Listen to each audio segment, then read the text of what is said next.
Welcome to the Business Spotlight podcast. My name is Kay Cote, and I'm your host for today's episode. And today on the show, I have Xhelil Vukel, president of Backed and Back Payments, as my guest.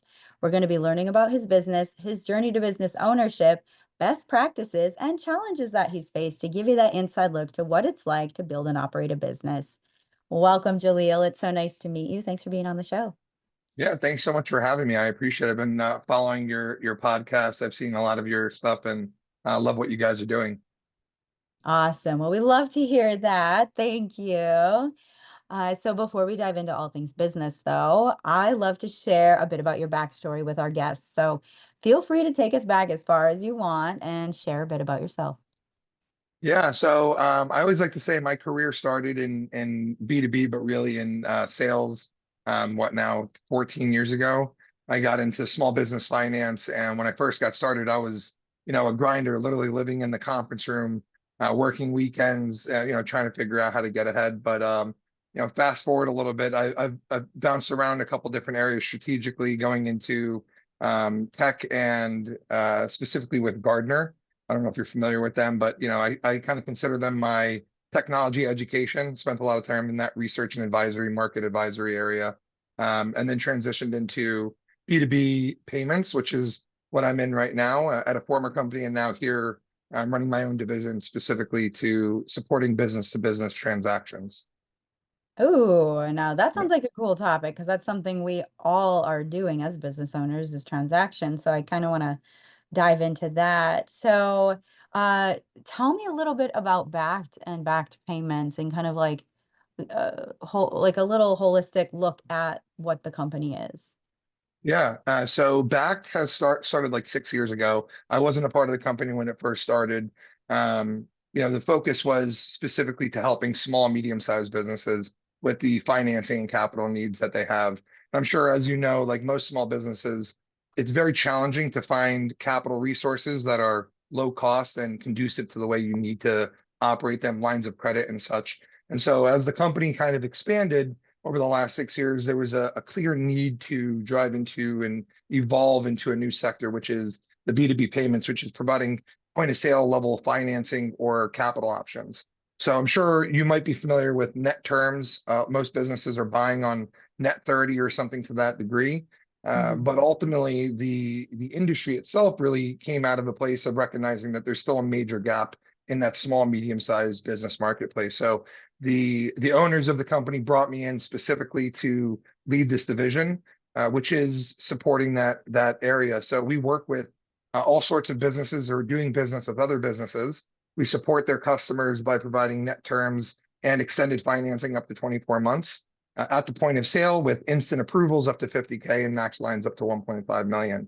And ultimately, the reason why we went down this path is after spending a lot of time in the business marketplace, we realized that most customers are actually looking for capital to help supply capital for their vendors to be able to pay vendors to expand their business, take on more jobs, and so that key area, that problem that really existed, why most people were getting funding of some sort, really is what drove to start this side of the business, and that's where I was brought in a little over a year and a half ago to essentially bring this business to market, take this product from a tech perspective, and take it and deliver it to the area that needs it. Oh, incredible. I think that's huge, especially like I'm thinking back to when I had an apparel company and just like the time between receiving payments and having to purchase more goods to create was excruciating sometimes, and you're thinking about overhead and different things. So you mentioned so small to mid-sized businesses. Is there an ideal market you're in terms of industry that you're focused on right now or industries? Yeah, yeah. So I'd say as a company, we support all businesses in lending. So Back as a whole is able to provide that type of lending. But Back payments specifically, we're focusing in on distribution, manufacturing. Really, we play into all B2B, but specifically distribution and manufacturing is where the biggest challenge is. And in terms of the companies that we're working with, anywhere between a newer, smaller business in the $3 to $5 million range up to into the billions. We're working with some very large distributors, but the key is that they're selling to small, medium-sized businesses. Mm. And I'm sure, as you know, right, large businesses have access to capital resources and, whatever terms they want because they can dictate it. They're making these large purchases. Hmm. So the companies that we're supporting are looking at more ways to help solve the challenge for their customers to grow revenue themselves. But by doing so, they're helping their own customers access the financing and payment terms that they need to be more conducive to their cash flow conversion cycles. So actually, making sure that you have the capital to buy what you need when you need it and paying it back over a period of time that makes sense for when you're able to earn ROI or turn that money into profit. Definitely. I could see that being huge, especially for things that involve tangible goods and tangible things. Um, Yeah. so tell me about I want to kind of bring it back to the business. Yeah. Now you're the president currently. Now, did you come into this role or are you who's the Yeah, founder? so I can give you a little bit more background. So, Yeah. so our the president of the overall company, Mikhail, is currently driving the business forward as a totality. But my focus is specifically within this division. So when I actually first came in, I was just a director of buy now, pay later for B2B. That was my focus. But the real challenge that I had coming in was there wasn't really great direction on what they wanted. I had a great vision. I've had this vision for close to 10 years now, just being in this market and having seen those challenges. So when they brought me in, the idea was let's see what you can do and see if you can build it. And so I've spent many long nights, let's put it simply enough. I've focused all of my time on solving this problem and launching this product, and we've done so successfully. And so as we look to scale, they moved me up to the president role so that we could scale a team and I can go out there and act on behalf of the business in a bigger, wider way. Oh, incredible. Incredible. So now that you're bringing that vision to life and you're creating a team, how many team members do you currently have within your division? So we've scaled up to 8. We're about to add a few more.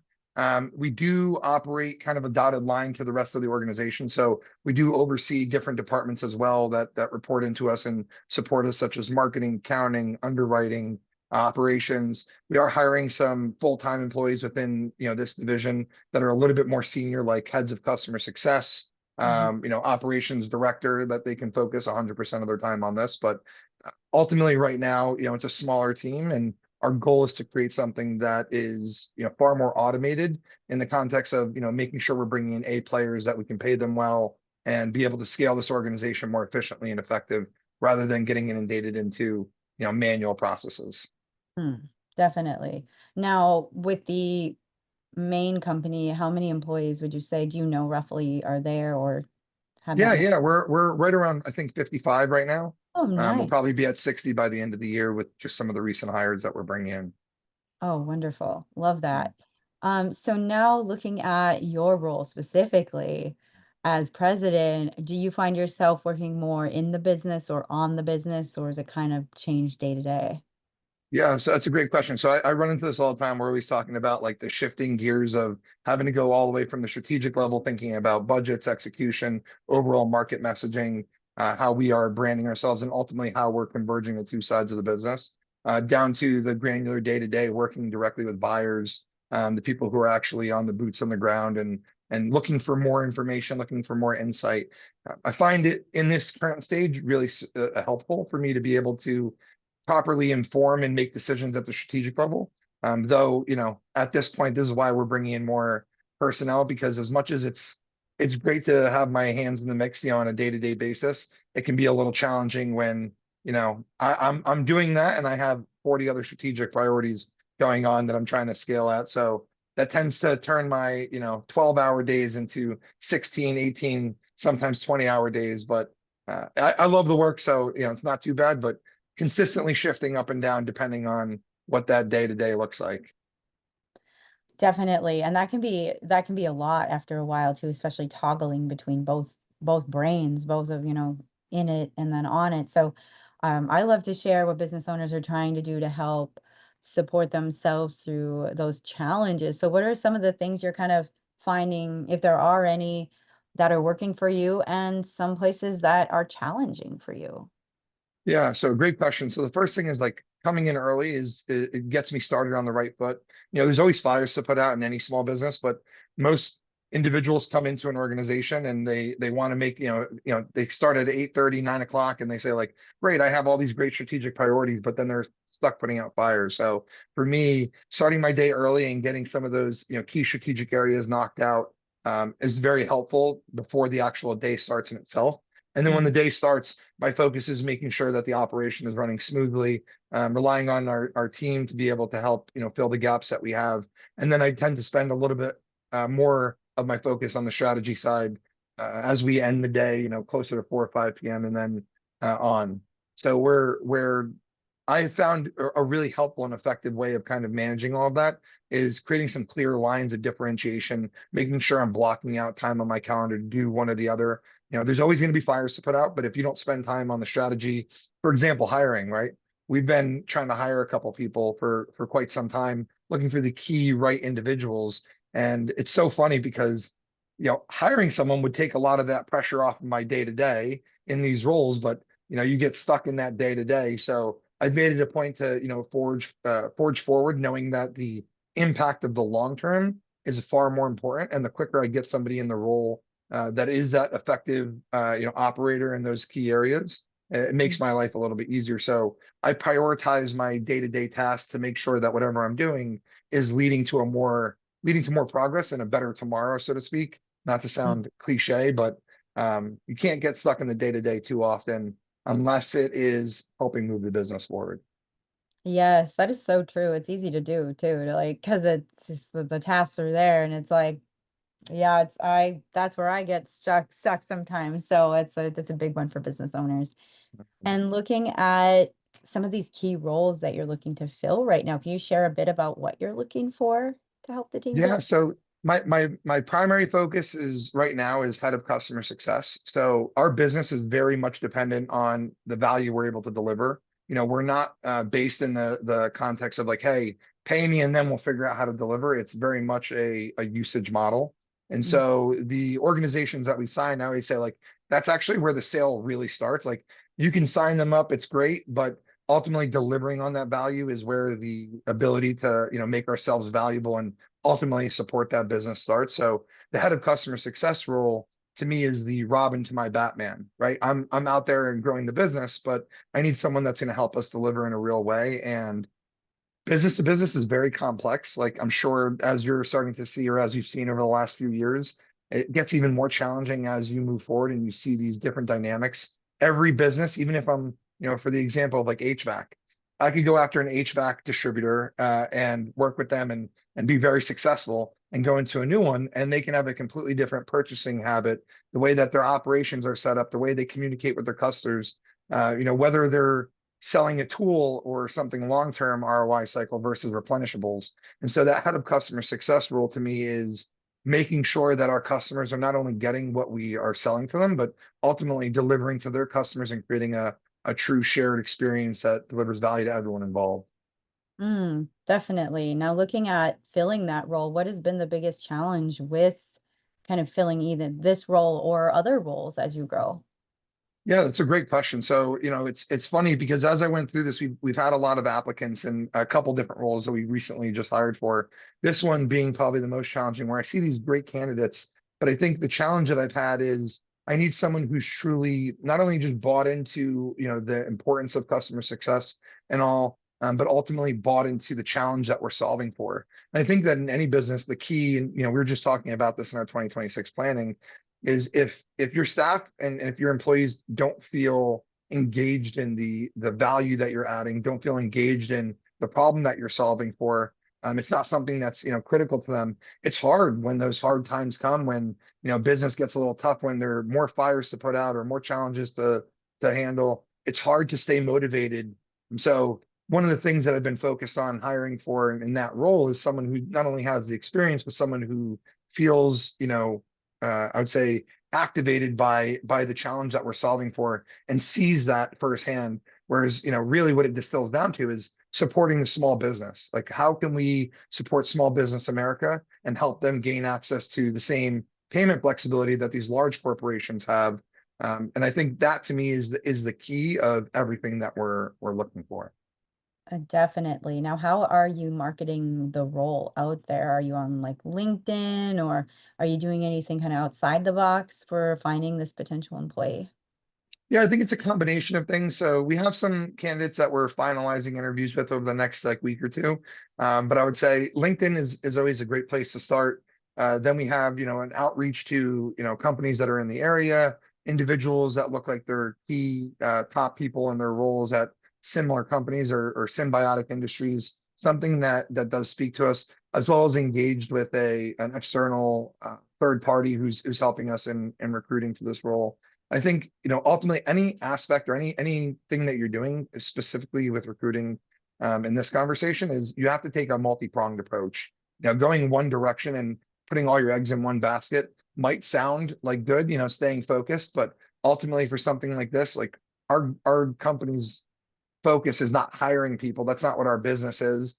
So you want to take an approach that kind of gives you access to all the values in different areas, from the recruiting to LinkedIn to just putting it out there and going after and reaching out to individuals at those other companies. Definitely. Well, thank you for sharing about that, because that's always like something that I know a lot of business owners are thinking about is hiring, finding the right talent, how to find talent and fill those roles that are crucial to the growth of the company.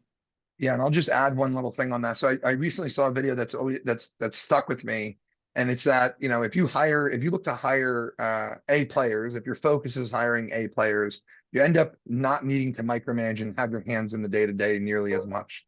And I think what a lot of people get stuck on is spending 10K less on a salary for a B and C player because it just fits the budget a little bit more, but not seeing the long term impacts of that. So our focus specifically within back payments has been we are only going to be hiring A players that can stand on their own as an individual. Thank- There we go. I don't know what happened there, but we're back No and we will worries. have our team edit that. It just like all of a sudden stopped on me, but sometimes Zoom, I don't know, but I know technology is supposed to make life more effective and efficient, and sometimes it just adds more road bumps. lately, Yeah, especially. So we'll just pick it up. You answered perfectly. So thank you for sharing about a little bit extra on the video and just like your mindset moving forward with yeah, hiring. I think that's also so important. Another golden nugget of the conversation.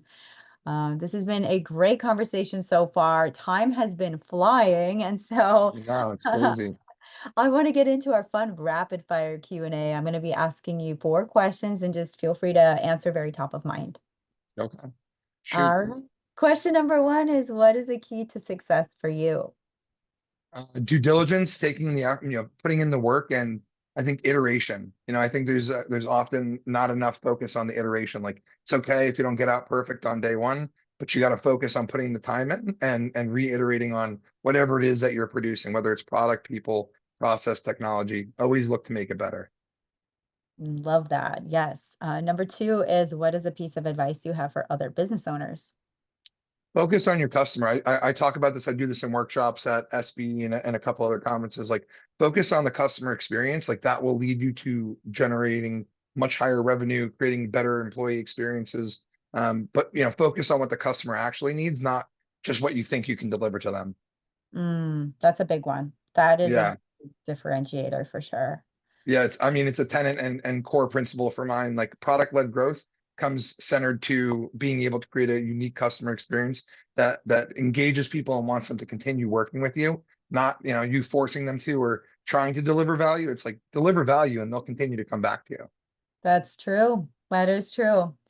Love that. And number 3 is, it could be a book, a podcast, an article, anything that's just kind of resonated with you recently.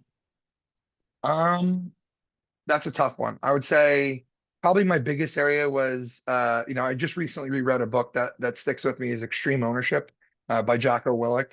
The reason I resonate with that and I reread that is because honestly, with so much stress that goes on in starting and running a business, sometimes you get into this feeling of, well, this employee or this person's not doing this or whatever it may be, and remembering that it's up to you to be able to drive the business forward and help rectify and right the ship in those areas. Not that that's been as much of a challenge, but taking ownership of areas that aren't necessarily within my purview, and figuring out ways to drive an impact. So I would recommend every business owner, really anybody getting into business to read that book. And Mm, remember that everything is in your own hands, not, anybody else's. that's huge. I'm gonna put that on my read list. It's been on there for a while. I got to bring it to the top. Good one. Final question, and feel free to take your time on this one too. Take a little more time in it. If I gave you a magic wand and you could rapidly improve one aspect of your business, what would it be? That is a tough one, a magic wand.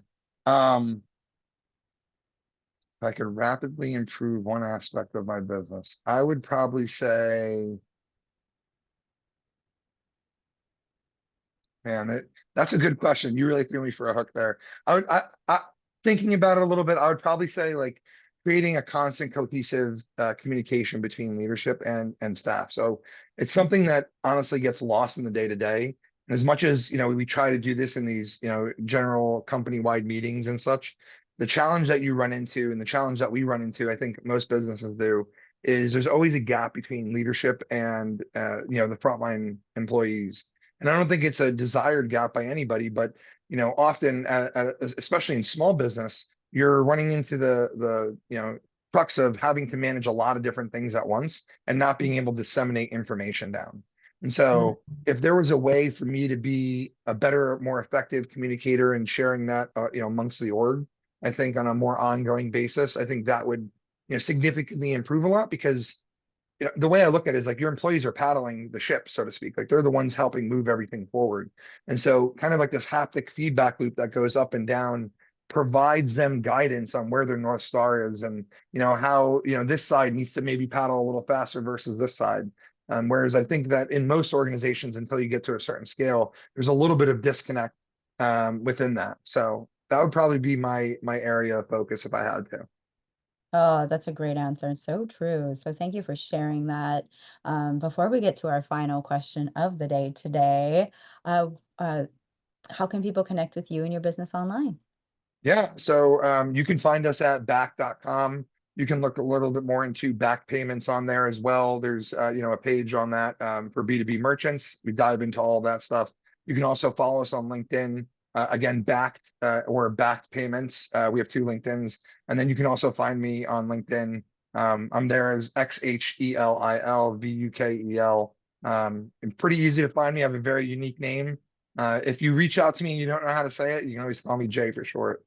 But that's often the best way. And then phone number, you can give me a shout at 973-271-2892 or email me at xhelil@backed.com.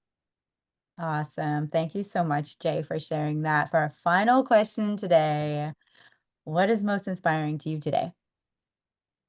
I would say, so this might sound a little cliche, but like the small business. So, I work so much hand in hand with these individuals and I get to see such unique, individual operations and how they're moving and to see the impact that they have that as we are able to enable them, we're actually enabling, families. We're helping individuals across multiple areas, not just, helping the owner and the employees, but their employees, families and being able to expand into that. And so, I think it's super important to garner inspiration from the people that you're serving, kind of like a subservient leadership style, where I would say like ultimately, if I'm able to take that inspiration and drive it into every day what I'm doing, I know that when times are difficult and the challenges that are constantly pelting you on a day-to-day basis, you always know that there's a guiding star towards it.